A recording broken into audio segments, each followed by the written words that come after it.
Hey guys, Anime Princess here, and in this video we're going to be talking about the importance of capping critical strike chance and how we go about doing this easily. And then we're going to be talking about how to prepare our character to transition into a large cluster setup.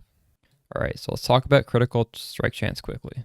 Our ascendancy right here reads, we get 1% increased critical strike chance per point of strength or intelligence, whichever is lowest. So when we inspect my character, I have 320 strength and 390 intelligence.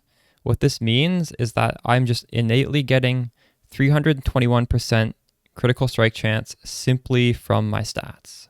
And the importance of capping it would be the next ascendancy point down here, Inevitable Judgment. Any critical strike will ignore enemy monster resistances. And this is why we don't go any curses that reduce enemy resistances. We don't use Lightning Pen because ideally we're going to be crit capped and penetration doesn't matter. We innately ignore resistances.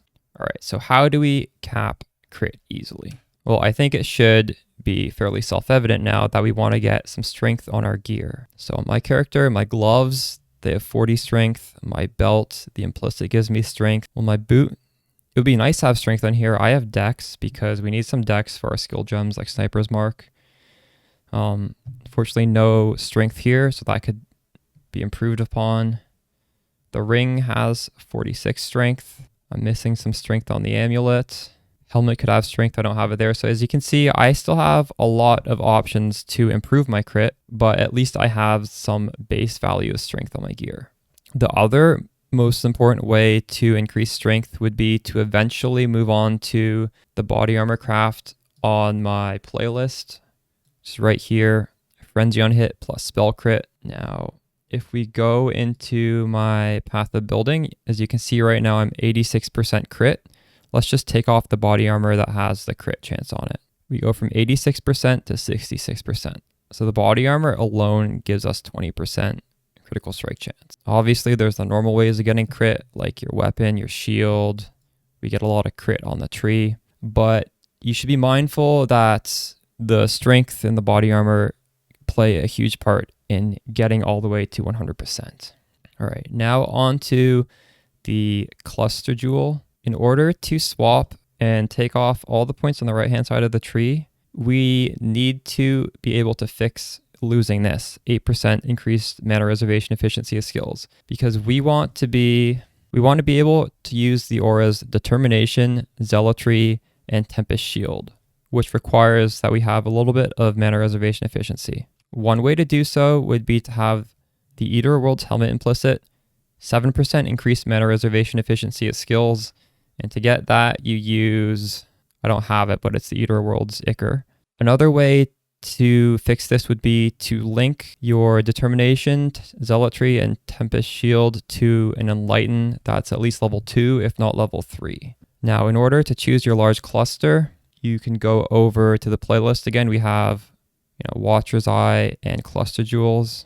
You sit through the 20 minutes and I'll just explain all the pros and cons of our different options, because there are a lot of different options. And then we have some trade links down here. For the large cluster, we have two what I would consider best in slot options. One of them is one that gives us a lot of mana regen. The other one is just strictly the most DPS. And both of these also have Doriani's Lesson, which gives us lifesteal. So that's why these are going to be a little expensive. Now, there's only 9 available right now. I'm sure after this video goes live, these are going to go up in price. And the one that's lifesteal with Snowstorm is probably going to be even more expensive. Now, don't worry, because I'm not even using these expensive ones. The one I'm using is, where is it? I'll put the trade links in the description for the new links. I don't even have one. Well, here, I'll make one real quick. So I wanted to get Snowstorm. So I was just like, whatever, we don't need lifesteal. So I'm looking for Snowstorm and then some other good ones. And that ends up costing around 70 C to 90 chaos. There's quite a few under a divine. And honestly, everything down here is good. So you could even just search for, I just want a count of 3 of any of these mods. And then that will cost around 50 chaos. That's our options for the large cluster. The large cluster is going to give us 2 Joule sockets. One of the advantages of going the large cluster is now we can use medium and small clusters. I think the small cluster is the most important. And the small cluster we want is anything that has Enduring Composure, which costs roughly around only 10 chaos. Enduring Composure gives a lot of armor, and it also gives us endurance charges 1 per second if we've been hit recently, which makes mapping much, much safer. Endurance charges give Fizz damage reduction. Fizz damage reduction is very, very good for mapping. For the other Joule socket, you could use a Watcher's Eye, I suppose, because we talked about Watcher's Eyes in this video. And if you just want a really, really cheap placeholder, these Joules, look, it's like 1 chaos or 2 crit multi rolls, because crit multi is a huge damage boost for Spark, and simply searching for 2 rolls is very, very cheap. There's 500 available. Now, I will talk about medium clusters. I'm not using any right now, but they are quite nice to have.